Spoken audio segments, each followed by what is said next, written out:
The fog clung to the edges of San Francisco like a cold shroud, but in the heart of the city, a different kind of darkness was brewing. It was a Quinn Martin production, a story that would weave together the lives of men like Carl Malden and Richard Hatch, alongside Darlene Carr, John Lenn, Roy Poole, Jordan Rhodes, and Frank Marth. On this night, a special guest star named Mark Hamill would step into a tale titled Innocent No More. The shadows in the alleyway shifted. A voice, sharp and mocking, cut through the damp air.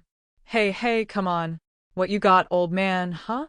The words were a challenge, a taunt from the youth to the aged. Nearby, a man looked at the scene with a heavy heart, asking what they called a hit and run, Tommy. It seemed pretty easy to them, a game played with lives. "Come on, let us go," the leader urged. "Okay, you guys, put them on." The clock was ticking. A boy arrived, breathless. "Hey man, you are late." The reply was casual, lacking any sense of gravity. "No, not really. We just started work a little early." When asked about his cousin, the boy lied easily, saying he got sick. The plan was set. "Okay, look, you stick with Billy. I will show you what to do. Now, 20 minutes, no more. You guys understand? Okay, come on, let us split up. Let us go." They moved like ghosts, whispering for silence. "Come on. Come on." "Keep quiet." "Shut up, later I will cook you." "Shut up." In another part of the city, a much warmer scene was unfolding. Voices rose in a sweet, familiar melody. "Happy birthday to you. Happy birthday to you. Happy birthday, dear Jeannie. Happy birthday to you." The flickering light of candles danced in the eyes of a young woman. "There it is. Now make a wish." "That is enough." The celebration was intimate and filled with love. "Come on." "Easy now. Easy now. I do not want the place to go on fire." "That is it. You did not have to use every candle in the house." The daughter teased her father, saying it was not her fault his age overwhelmed her cake. He laughed, a deep, resonant sound. "Oh, it is not, huh?" "No." "Happy birthday, darling. Good to have you home." It was a moment of pure joy. "Oh, it is good to be home. So, what do you want to do?" Open up your presents or eat first." "Do I have a choice?" "Nope." The father gestured toward the kitchen, noting that the specialty of the house was waiting and he did not want it to dry out. "So you open the wine, and I will get it ready." His daughter, curious and bright, asked what specialty he was making. "Wait a minute," he replied. "Do not get so nosy. Something really terrific." But then, a sound. "What was that?" "What?" "I thought I heard something." "Never mind. Open the wine. Put on a record. Russian music. That is a hint. Surprise for you, too. You better set another plate." The father was confused until a small furry creature bounded into the room. "Oh, no, no. I only made enough for two. You come back here." "No." "Oh, I am sorry, Dad. He got away from me. I had him hidden in the bedroom. I guess I should have fed him. Well, I guess he took care of that. He was sniffing your Kiev. Not mine, but yours." The dog had come from Mrs. Harper down the street. She was going away for the weekend and needed a sitter. "And you volunteered?" The father asked with a smile. "Do you mind?" "No, not at all." "Does he have a name?" "Little Darling." "Corny, huh?" "Yeah, like Mrs. Harper." "Well, for this weekend you are going to be called Fella. I will put him away." But the warmth of the birthday party was a world away from the cold cruelty happening elsewhere. "You tell us where the money box is, lady, or he is going to burn your treasures." "Where is the money, lady?" "Come on, where is the money?" "Where is the money, lady?" "I do not have time for this." "Think fast, lady." "Come on." The victim, terrified, gestured. "Upstairs where, lady?" "Come on." "Closet." "Closet. Where in the closet, lady?" "All right, come on, let us go." "Here." It would not make much of a bonfire anyway. The minutes passed, filled with greed. "It is past 20 minutes. Let us go." "Man, we got all her money." But it was not enough for some. "We are not leaving yet." "Now, her husband is a jeweler. This says so. He must have given her lots of little gifts, rings, stuff like that. They have got to be around here someplace." "Lady, now you best tell me where they are." One of the boys grew nervous. "Hey, Billy, you crazy? Stop it, man. She cannot tell you nothing. Listen, somebody must have called the cops. Let us get out of here. Come on. The sirens wailed in the distance. On the fence. Hold it. Hey, take it easy. All right. Hands on the fence. Come on, spread them. Spread them. Come on, let us go. Let me go. Why are you hassling me for? I was not doing nothing. The officer was not moved. You will not be needing that now, will you, kid? There is his plaything. Stick it in your ear. That does not belong to me. He planted it. I want to see my P.O. You will see him, kid. The aftermath was grim. Paul T. Brown, age 15. Here is his sheet. About an hour ago, they hit 3 houses on the south side. Only this time somebody died. Her name is Mrs. Helen King, 65. She had a coronary. Was she beaten? We do not know. How many did you have in custody? 2. Both juvenile. One of them is no problem. He has got 8 priors. They caught him with a shiv. We are going to slap him with parole violation. What about the other one? Well, he is sweet 16. Good-looking, well-mannered, real Boy Scout. Go on. Well, so far, Mike, the evidence is pretty skimpy. Boy's father is here to take him home. All right. So what is the big problem? The boy's father is Bob Wilson. That is right, building contractor, ex-city supervisor.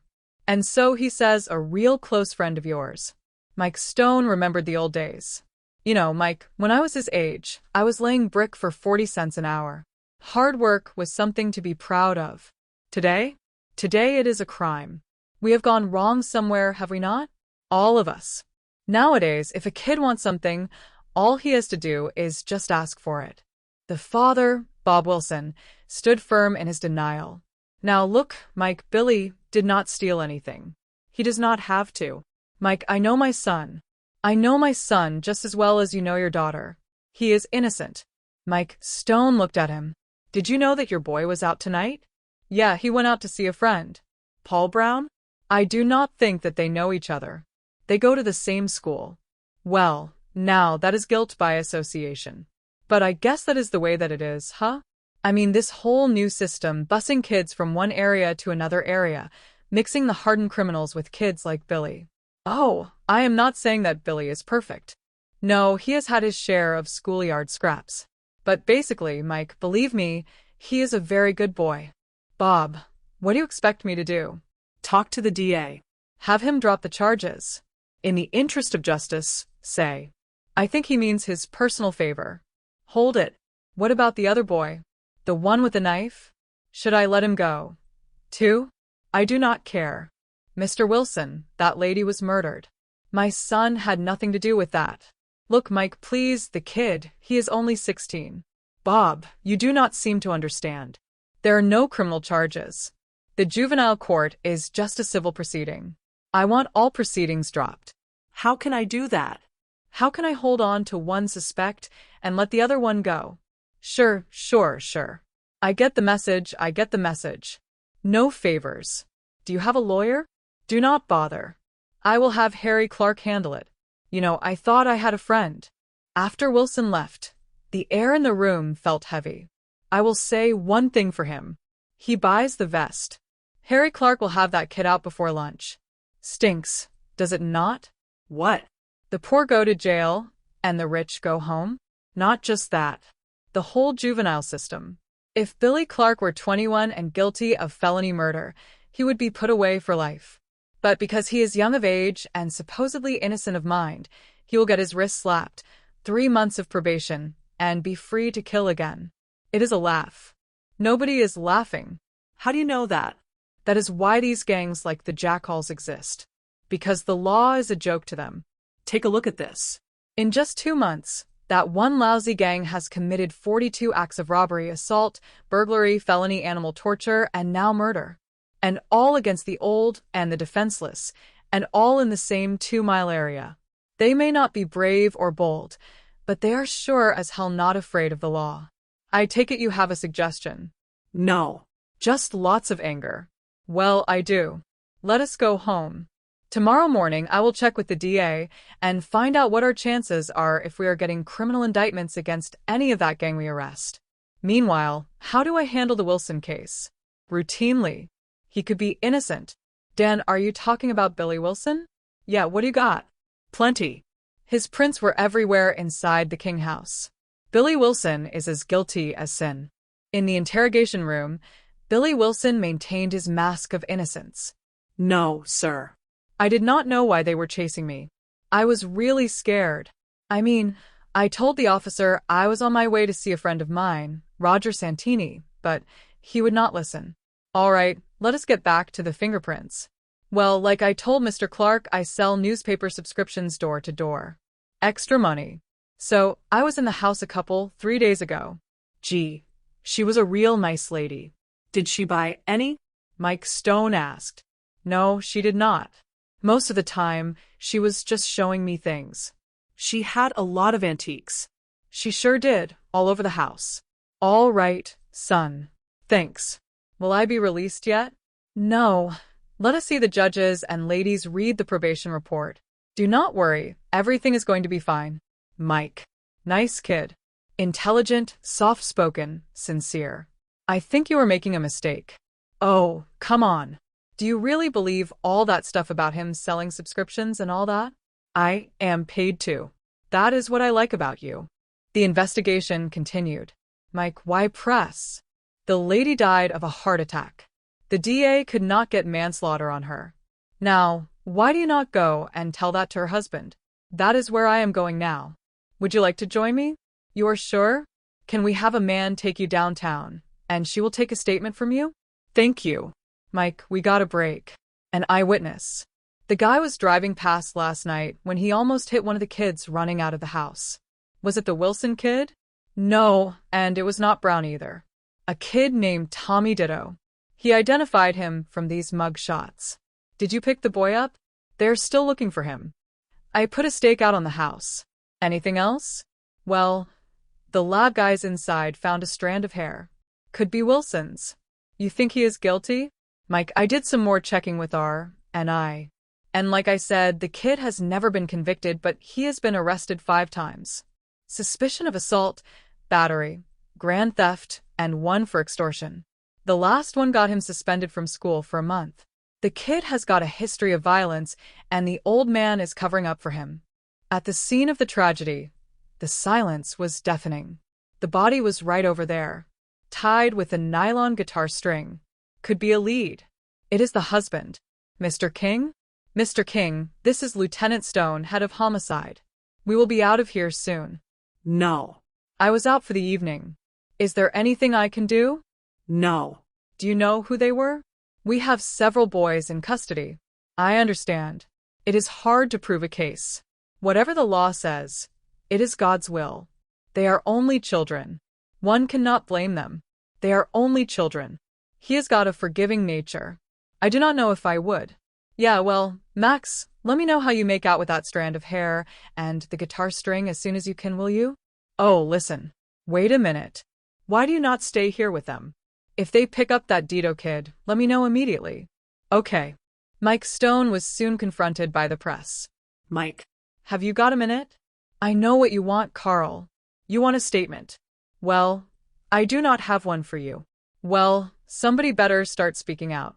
You know, we're doing another TV editorial on these teenage gang attacks, and people are pretty uptight. Now, do you have any comment at all on those 2 that were arrested last night? No, they're being processed normally. Processed or handled, Mike? What are you getting at? Well, I got a call this morning from Judge Brewster, who just happens to be presiding over the juvenile docket this month. Yes, I know who he is. Yes, well, do you also know that he is a close golfing buddy of Bob Wilson's? Anyway, he has threatened to place a gag order on the case if our broadcast as much as mentions the name of a suspect. Now, that seems to me as if the defendants have a lot of friends in court. It is about time the victims had some friends in court too, do you not think? Meanwhile, in the shadows, the gang was restless. Yeah, but what if they pick me up? So what? They cannot do nothing. Henry, that lady died. So tell the judge you are sorry. Come on, man, there is nothing to worry about, okay? So cool it. No, Billy is in jail, man. They are going to be asking him a lot of questions. Look, man, Billy can take care of himself. Polly too. You think I would not do something if they tried to give him a hard time, man? That is my brother we are talking about. I know. Hey, come on. You just worry about, you share the cut, all right? Let me worry about the cops. Hey, man, they cannot touch him. The legal battle was just beginning. Mr. Billings' office. Oh, yes, Judge. Mike, I am with you. That is why the DA wants me to handle the case. But I am not going to charge these kids with felonies unless the case is strong enough. Your office is getting some pressure, huh? Well, you better believe it. Jerry. Good morning, Carol. Oh, that is a new hairdo. It is a new wig. You really are old-fashioned. This is Judge Brewster, second time around. Tell him I will call him back. Anything else? Yes, you have an appointment with Carlton at 4, and Harry Clark wants to set up a luncheon with you. I will bet he does. Jerry, can I see you? The public defender's office has got a complaint, right? Okay, Jake, I will be with you in a minute. Carol, see if you can get me the name of that principal at Carlson High School. Come on in, Mike. Judge Brewster, can he call you back in just a moment? The pressure from Judge Brewster was mounting. You talk about pressure. 8 o'clock this morning. I am still shaking. Guess who calls? Brewster. Right. Morning, Jerry. How is the golf game? Fine, fine. We talked about sports for about 5 minutes before he finally got down to the point. He says, listen, Jerry, I understand you people are thinking about petitioning a few juvenile cases back to county for felony trial. I said, well, Jerry, I just want to make sure you understand it is discretionary with the court. I could just hear the wheels turning. Yeah, and that is not all. Guess who he is assigned to the cases? Judge Mildred Burns will be the hearing officer, the most lenient judge he could find. Somebody is scared, Mike. You are right, somebody is scared. Mildred Burns, she is fair, though. I have known her for a long time. Why do you not take a look at this? There are some things in there you should know about Billy Wilson. Come in. The principal's name is Joseph Hess, and our dedicated public defender is still waiting. Yeah, I know. What does Jake want? He wants equal time for his client, Paul Brown. If Wilson is released, then he wants his boy to go free, too. That is what I wanted to talk to you about. Everybody goes free. Nobody is responsible, right? Now, Mike, take it easy. I will take it easy. You just make sure that the probation officer gets copies of those. Where are you going? To try and find out who Billy Wilson really is, and if he is guilty of murder, he is going to stand trial just like everybody else. Mike Stone visited the school to find the truth. This is Lieutenant Stone, Donald. Just let him see it. There is nothing to be frightened of. Billy Wilson did that. No one saw him do it, so it could not be proved. He stole money to give the Wilson boy for 3 weeks before it came out. Donald, would you be willing to tell the judge how you got those scars? Good. All right, Donald, you can get back to the game now. Thank you. I told Mrs. Wilson the whole story, but of course she would not believe me. What about Mr. Wilson? Oh, I do not know what he believes. I tried to talk to him several times, but he always denies the reality. Anyway, I expect Billy has not conned. He is bright enough. What do you think makes the boy tick, do you know? Oh, some kids turn bad because of neglect, others because they are too spoiled. I do not know. I am not a psychologist, but I can tell you Billy Wilson is disturbed and violent. I saw him attack more than one boy out here. When I call him on it, he blames somebody else, denies any responsibility. Truth is, I guess he just does not care. Mr. Hess, will you be willing to testify? I mean about the boy's character. Yes, of course. I will have the DA get in touch with you. Inspector 8-1. Inspector 8-1, go ahead. Mike, we have located the Dito boy 31st and Charles. Better get over here. What is going on?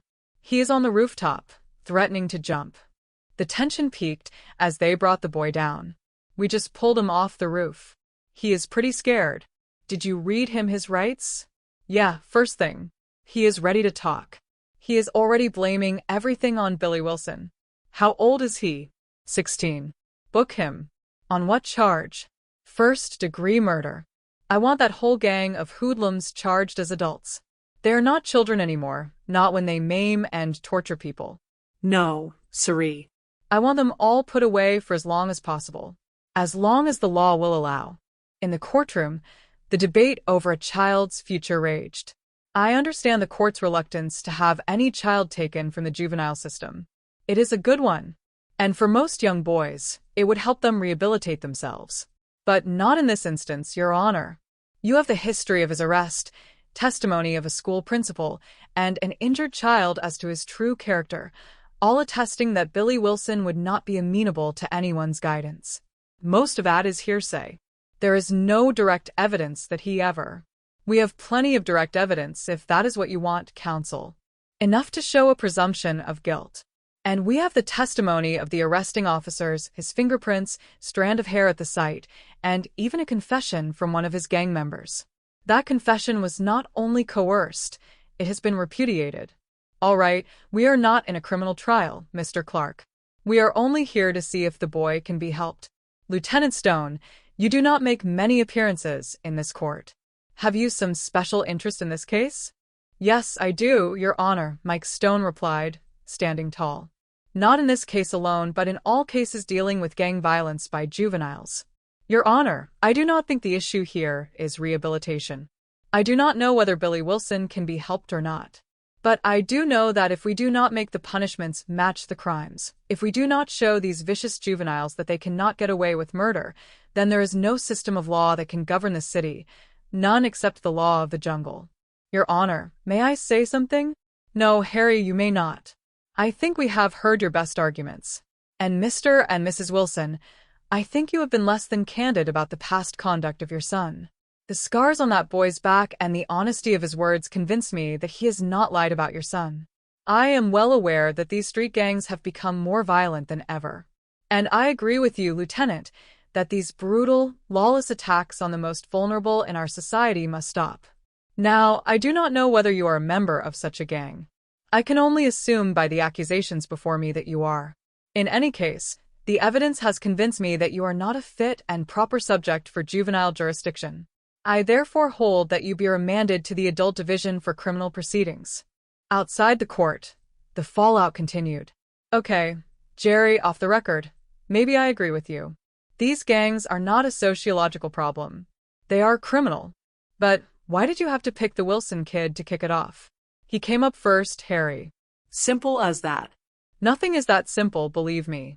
Now, look, the decision is final. We're going for criminal indictments on all members of that gang. It is your neck. I hear your station is going to make some kind of an editorial statement about all this.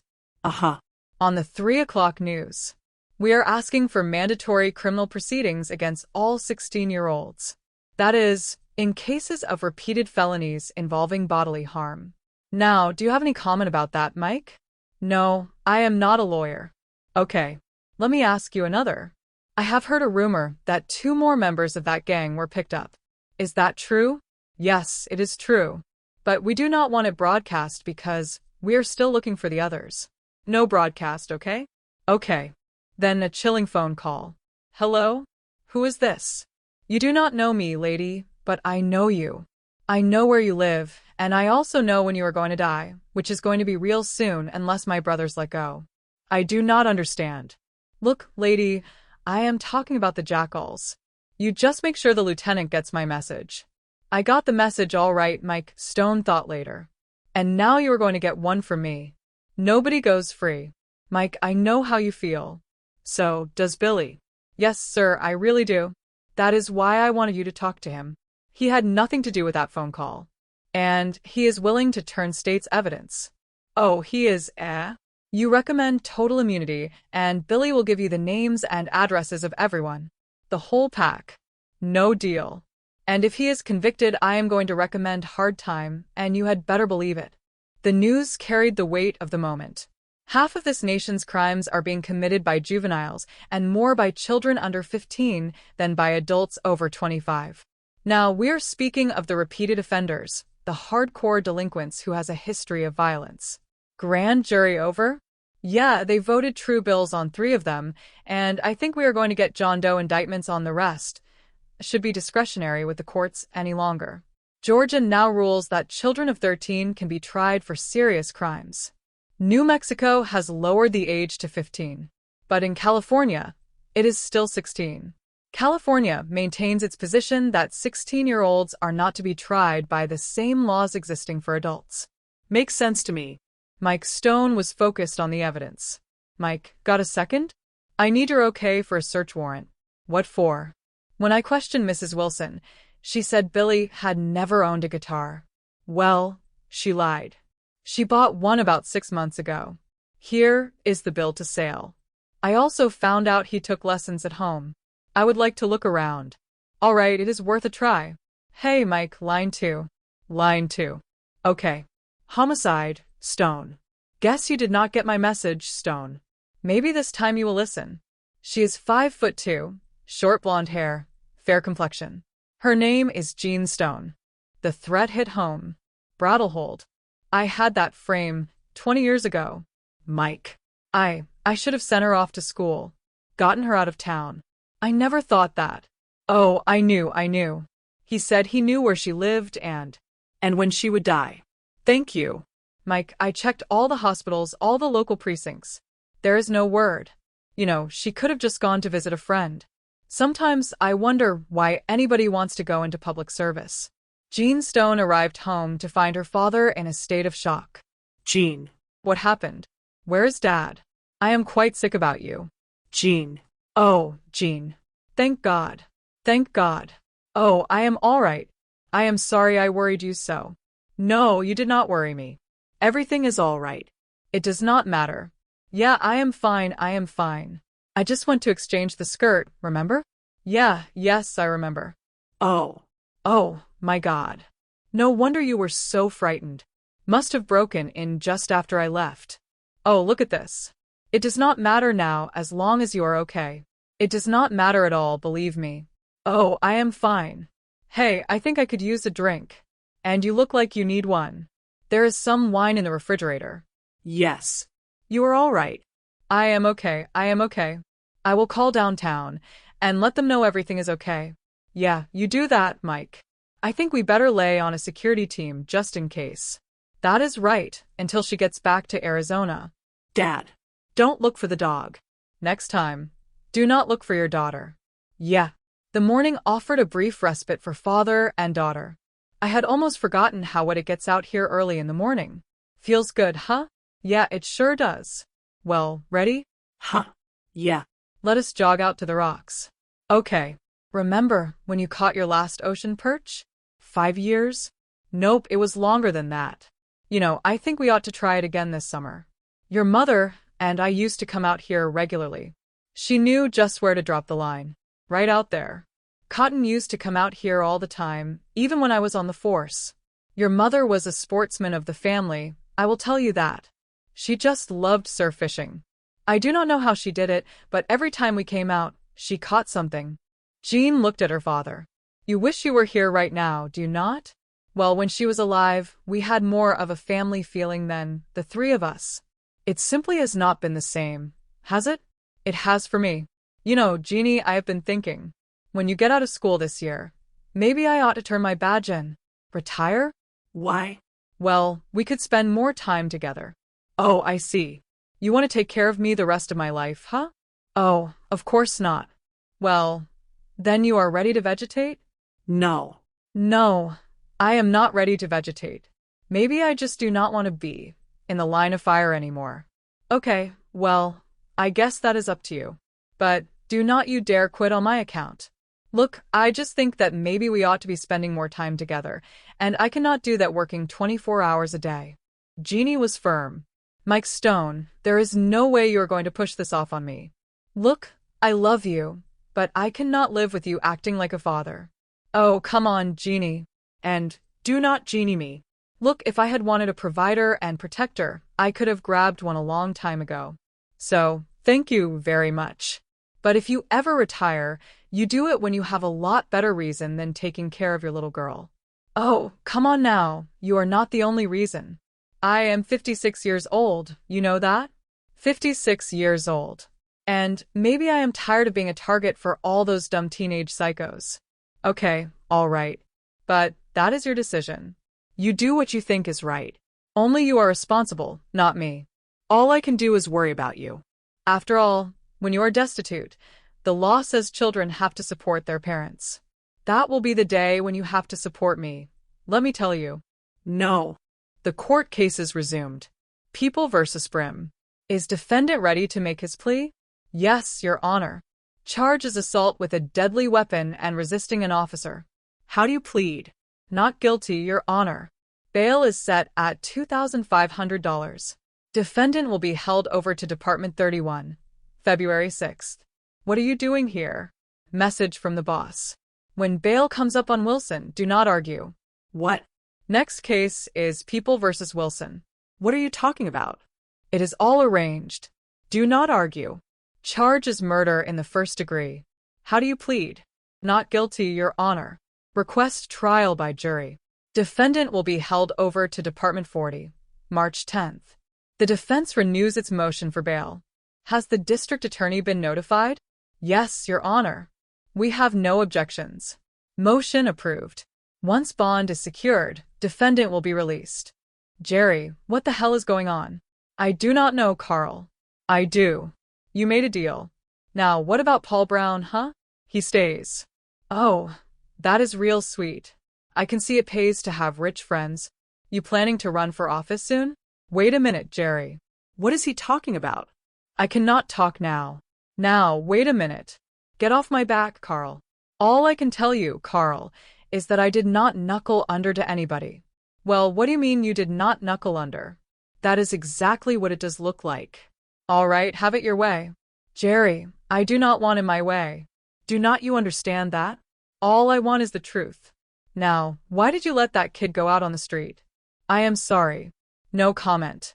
Okay, I will not broadcast that. Not yet. Because I have always believed that you were straight, Jerry. But if I find out that you have been playing politics, I will nail you for it. I promise you that. Okay. Will somebody tell me what is going on? I mean, right now, everybody thinks I can be reached, that I have been. Mike Stone had a plan. I won them all, Jerry. Every last one of them. And Billy Wilson is going to lead us to them. The DA bought our plan. What plan? Billy is going to be tailed from the minute he gets out. If I were him, I would not go anywhere near those others. You would if you were scared not to.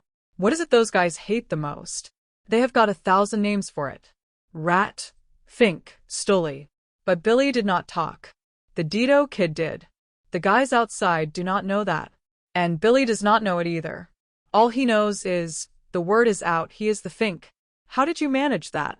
I have a friend who is a jailer and he happened to get next to Billy Wilson, and he just happened to drop it. That is dirty poo, Mike. I love it.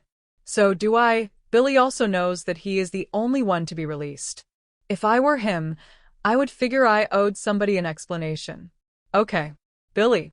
Later. Wait. Wait for your father. I will be back. But he just called. He is on his way. Mom, will you get off my back? This is important. Thank you. Mike Stone took his daughter to lunch. Mike Stone, reservation for 2. Very nice. I thought you would like it. You knew I would like it. Something is wrong, right? I just thought we ought to have lunch together more often. If you are hungry, try the trot.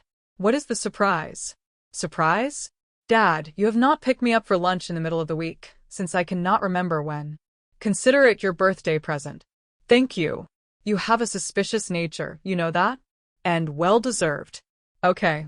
I do have a surprise. I have decided not to retire. Well, that is hardly a surprise. Oh, it is not. The only surprise is that it took you so long to decide. Well, now that the shock of this announcement is over, what do you say we order lunch? Eat it slowly and enjoy it. Take a look at those prices. Well, I will enjoy my lunch, but I do not think you will. The peace was shattered by the operation to catch the gang. Who started the shooting? I do not know. Came out of nowhere. The special unit was about to move in. Move in with bang. Can you see anything? No. The cops are all over the place. You brought them, did you not? No. That is why they let you go, is it not? No, listen, I swear I did not. Huh? You sold me out. I swear I did not. You people inside, come out with your hands up. Come out with your hands up. Nobody has to get hurt. You see where the last shot came from? We do not want to hurt anybody. Come on, There is a way out back. Let us go. Get your hands off me. I did not do anything. You cannot hold me, Stone. Welcome home. The lineup was tense. Okay, let us all turn left. The other way, number 3. Turn left. Take your hands out of your pockets. Turn left. Let us face forward. That is the third one on the right. Number 4, he is the leader. You are absolutely sure? Yes, I would not forget him. He broke my arm. Henry Brown, Paul Brown's brother. Had a big influence on him, did he not? Tanner, take care of him, will you? Take your jacket off, number 2. Is that all of them? Well, that is all we know for certain. What about the sniper up on the roof? Well, he got away. We do not know what he was shooting at or who. Then the final piece of evidence arrived.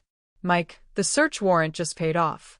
We found this at the Wilson house, buried in the trash, and it is only missing one string, the low E. The same kind used on Mrs. King. Does Billings know about this? No, I had to clear it with the lab boys. Listen, I think he is with Wilson at the prelim. Come on. In the preliminary hearing, the defense was confident. Well, the side running. What did he do to call your attention to him? He tried to escape. Was it not a fact that everybody was running? How could you tell one boy from another, the innocent from the guilty? Did he have a weapon on him? No, sir. A mask? No. Money, jewels, anything that might lead you to believe he had committed a crime of any sort? No, sir. Well, in other words, Officer Haig, all you ever did was arrest a frightened running boy. No further questions. Mr. Billings? No redirect, Your Honor. Sergeant, you are excused. Mr. Billings, any more testimony for the prosecution? Yes, Your Honor.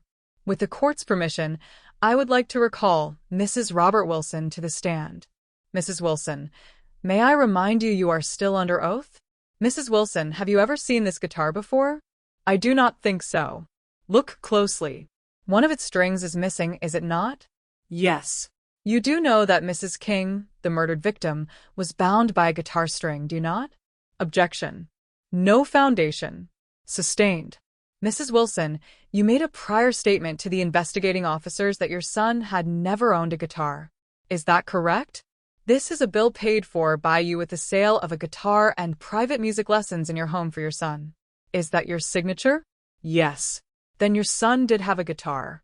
The truth had finally come to light, a somber end to a journey of justice, reminding all that every action carries responsibility, and innocence, once lost, can never truly be regained.